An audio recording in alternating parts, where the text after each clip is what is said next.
Hey YouTube, Mr. Terry here, back once again for another React video. Today I'm reacting to another oversimplified video. This one was recommended to me. This one is about Hitler. Looks like there's two parts to this, so I'll make sure to do a follow-up on part 2. So we'll get started here in just a second. Now make sure, I always say this at the beginning of these videos to you, that if you like the video, make sure you give the original creators their due by going to the link, which I'll post below, which will be to the original video. And with that, you can like, subscribe, give them just credit, because really I just react and talk to it. So they're really the brilliant minds behind these videos. So I want to make sure they get their credit.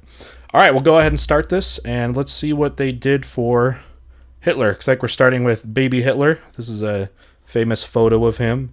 I like to show this photo in my class, in my classes, when I first just start talking about Hitler, and with no context at all, just, hey, look at this baby, and they go, oh, cute, whatever, and then I usually on the next slide or whatever put a adult picture of Hitler, and they're like, oh, whoa, and you're like, you know what, it is kind of an interesting point, because sometimes it's hard to imagine certain people as babies. That everyone was once, a baby like this is, and so they're just a baby, right? They have no ill will towards anything, or you wouldn't think any predispositions to anything like that. But interesting, you always you think everyone was once a baby, and something obviously happens between being a baby and then to when you're an adult. And for Hitler, I'm sure they'll be explaining kind of how his, upbringing maybe made him the person he's going to be. So let's go ahead and check this out, and let's get started right now. Look at this baby. So gentle. So innocent. You'd think this child would grow up to become a good man. An honest man. Well, think again. Hitler was born Adolphus Hitler in 1889 in a small town in Austria-Hungary. His father, Alois Schicklgruber, was born out of wedlock, but eventually changed his name to that of his stepfather, becoming Alois Hitler. Alois was a mid-level Austrian customs officer, not really rolling in cash, but certainly rolling in women. He married a rich, older lady, but then immediately started having affairs, including one with a much younger house servant. A few years later, he left his sick wife to be with his mistress, but since the Catholic Church didn't allow divorce at the time, he couldn't marry her. So he waited for his old wife to die and had a child in the meantime. Then his wife died, so he married his mistress and had another child, but then his new wife got sick, so he employed his much younger cousin Clara to take care of her. Then when his new wife died, he immediately got Clara, his cousin, pregnant, and then married her. In that order, you rock star. Clara and Alois had 3 children together, who all tragically died while in infancy. Jeez. So when the 4th child, Adolf, came along, Clara spoiled him rotten. The Hitlers had 2 more kids, and the family moved around a few times, meaning cousins. Adolf had to attend 5 different elementary schools. Adolf's father was strict, quick to anger, and took most of it out on the eldest son, until he had enough and ran away at the age of 14, leaving 7-year-old Adolf to do most of the chores and get berated by his father. The result was a difficult relationship with his dad, while Daddy issues, right? You see that in a lot of stories of these people. Stalin, kind of similar there too. So, yeah, nothing real surprising right now. he was super attached to his mother, who worried over him and his health excessively. Hitler did well in school at first. His grades were good and his teachers praised him. He was popular with the other kids and enjoyed gathering them together to play war games. He also loved reading and particularly liked stories about cowboys and Indians. As he grew older though, he started to get into trouble. He was caught smoking once, organized a raid on a local orchard, tormented his pro-Austria religion teacher with symbolic gestures, displaying his allegiance to the idea of united Germanic people under a greater German state in defiance of Habsburg Austria. You know, the usual. All of this enraged Adolf's father, who punished him severely. The area of Austria-Hungary that Hitler lived in was once part of the German Confederation, and many of the people who lived there considered themselves to be German. Adolf tended to just go against whatever his father said, and since his father was an Austrian public official, Hitler got big into German nationalism. This enraged Adolf's father, who punished him severely. Around this time, a family tragedy struck. His 6-year-old brother, whom he loved a lot, died of measles when Adolf was 10, and was buried in the cemetery just across from their home. Around this time, neighbors reported a change in the young boy. Strange behaviors such as talking to trees and staying up late staring at the stars from the cemetery walls. He lost interest in religion, and his school grades started to decline, which enraged his father, who punished him severely. It also didn't help that he had just entered high school, and the cool city boys treated him like a rural peasant. He had to repeat a grade and had little interest in most school subjects, instead spending his time reading and drawing, which he was quite good at.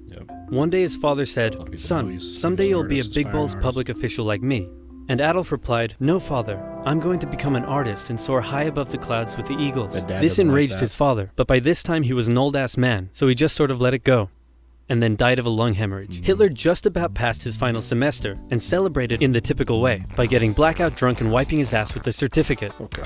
However, he didn't take the overall final school exam, instead just dropping out. The now 16-year-old boy was unemployed, without much purpose in life, and for the next 3 years he stayed that way. He spent most of his time at the opera with his only friend, August Kubizek. Kubizek later wrote his memories of the young Hitler and said he was passionately interested in many things, felt he was in many ways better than others his age, was quick to anger just like his father, and an incredible speaker once he was ranting. When he was 18, he said a very sad goodbye to his mother and went to Vienna to take the entrance exam for art school. He failed. Soon after, he had to return home. His mother was sick and her health was rapidly deteriorating. Hitler stayed by her side, and when she eventually died, the family doctor said he had never seen someone so overwhelmed with grief as Hitler was. Then Hitler returned to Vienna. You could see there's a lot of events going on in his life that at his age are like they can make a huge difference. There's a lot happening here. Again, going back to just the nature of his father and his promiscuous nature with different women and things like that, and then his mother and having all these step siblings, and then of course just the kind of physical nature of that relationship between him and his father, and then seeing these other traumatic experiences, dad dying, and then he losing interest. These type of behaviors outside of the school, of course, affect student as a teacher. You see this stuff all the time. That they can have these, and when they mount up, you never know how a person is going to react to that, and that's definitely happening here. So now it looks like he's now basically on his own, right? I mean, his parents are dead. He's dropped out of school. He's trying to somewhat make a life for himself. He doesn't have a lot of options, it looks like here. So kind of a drifter right now. Very susceptible time, right? Still hoping to find a career in the arts, but he never did. Instead, without parental support, Hitler ended up on the streets. Now in his early 20s, he spent a few rough years living in and out of homeless shelters, making what little he could from selling postcards he painted. It's hard to pinpoint exactly when and how Hitler's extreme ideological beliefs formed, but his time in Vienna would have certainly played a role. Anti-Semitism was widespread in the city. The mayor, whom Hitler supported, was an outspoken anti-Semite. There were many right-wing anti-Semitic newsletters, which Hitler took a keen interest in. He bought into the conspiracy theories and became a firm believer in the idea that there are many races in constant struggle with one another, the purest of which were the German Aryan people, and the worst of which, he believed, were Jews. Since Austria-Hungary was a multi-ethnic empire full of lesser races, Hitler wasn't a fan. So when he was 24, he moved to Munich in Germany to avoid doing military service, and for one more year he was a drifter on the streets, until something huge happened. In 1914, long-standing tensions in Europe erupted into the First World War.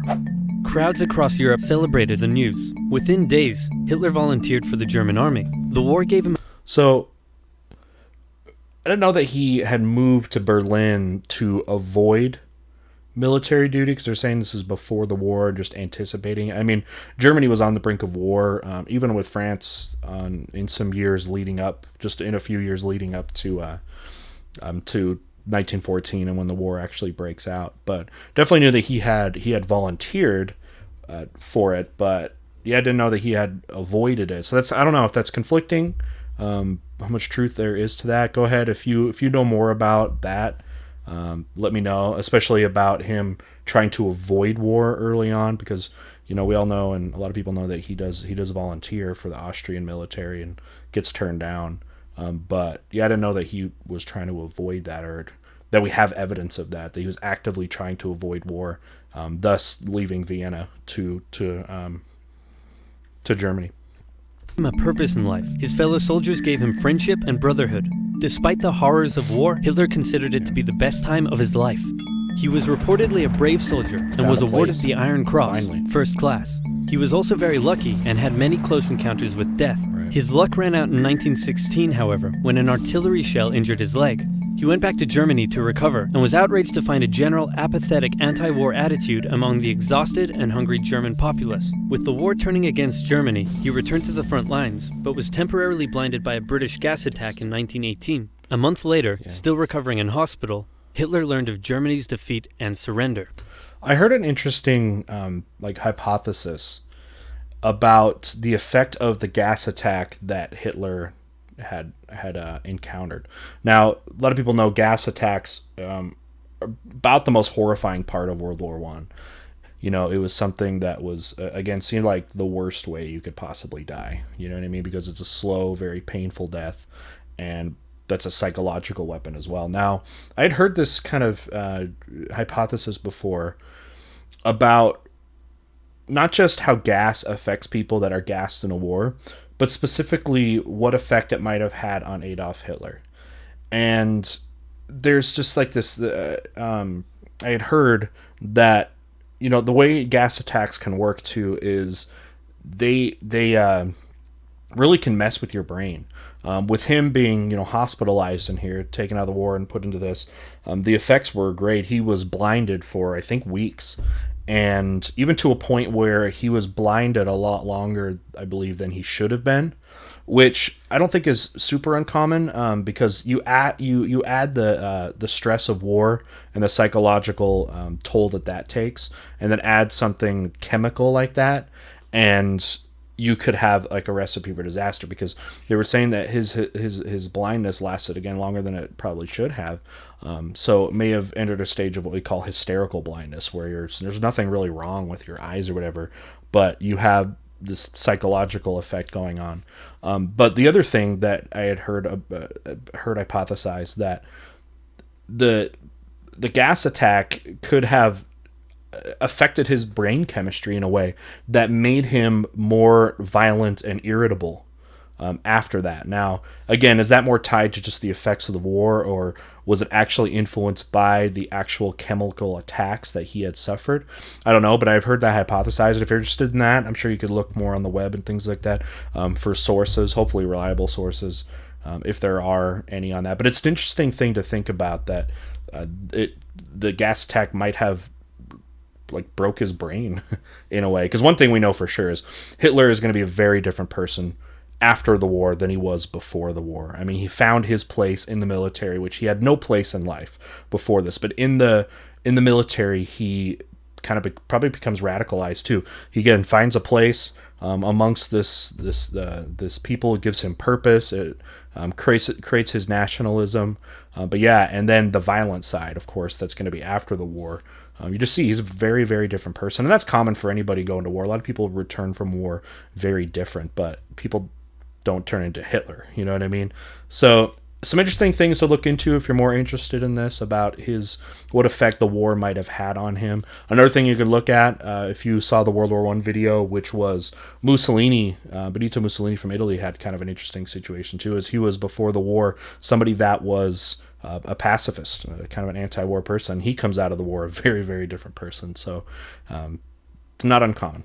But yeah, let's go ahead and continue. The terms of the peace treaty were tough on Germany. It had to pay a lot of money and lose a lot of soldiers. These conditions weakened Germany and humiliated the German people. Europe's borders changed after the war too. New countries were formed out of Russia's lost territory. Austria-Hungary was dissolved, and there was one big new country splitting Germany into two. Hitler, seeing the country he loved humiliated like this, said that hatred grew in him for those responsible, by which he meant communists and Jews, who he believed had stabbed Germany in the back by spreading dissent and anti-war propaganda. He did not take the news well at all. He was hospitalized again, like we had said, and during that had heard the news about this. And I think for some people, they might be just, really happy that the war is over. But he took it like personal almost. Maybe, I don't know if it's this idea that had he wasted, his time there, because they said when he, a couple years before that or whatever, had that injury, and the war was again very brutal, and he saw that public support wasn't good, and he took that as offensive too. He is not very happy about this. And of course, finding the scapegoats, which again, communists and Jews being the two big ones, and of course, two of the big people that he's going to really go after when he does get into power. He's really going to focus it on these groups and make it, make it easy in a way to blame those, because during hard times, people really like to turn to scapegoats as a way to deflect, in a simple fashion, any kind of blame or responsibility or anything like that. So, all right, looks like it's almost over. Let's just finish up Back here. home. Yep. Okay. Great. Well, I'll definitely do the part 2 video. I'll do that here shortly. So, good start so far. I learned a lot, especially on the his really early family situation. I didn't know he had so many step siblings. And I knew a little bit about his father, and he was, pretty abusive and that sort of thing. And but yeah, a few more details there that, again, just add more and more to the pretty rough upbringing that he ends up having. So anyway, all right. Well, I will, like I said at the beginning of the video, leave a link to the original video from Simplified, so you can make sure and give them respect and the credit that they are due. And hopefully, if you like this, you'll join us for part 2, which we'll do shortly. So if you have any other suggestions for other videos I should watch, of course, leave those in the comments. I'll try to look at those, do the best that I can if I feel it works well for this kind of scenario. So again, thanks for watching, and we hope to see you soon.